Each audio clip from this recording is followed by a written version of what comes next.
Hey guys, in this video I'll show you how to link pages in Framer. And first I want you to just go ahead and, select any element that you want to use as a button, for example.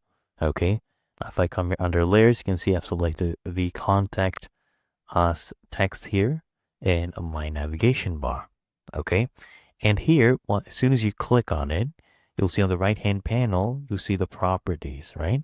And we have a link section.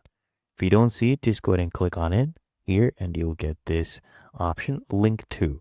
So if I just click here, you'll see our different pages. Of course, you can paste a URL as well. And I have home and contact us. Okay, let me show you.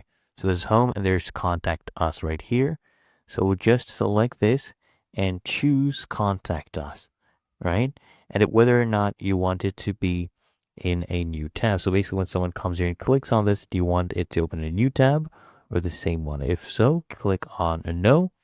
And there we go. Now let me go ahead and preview this and we'll show you.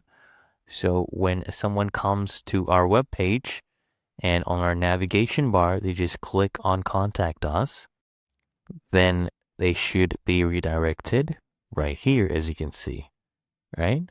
So we'll go back and it's really that easy and simple.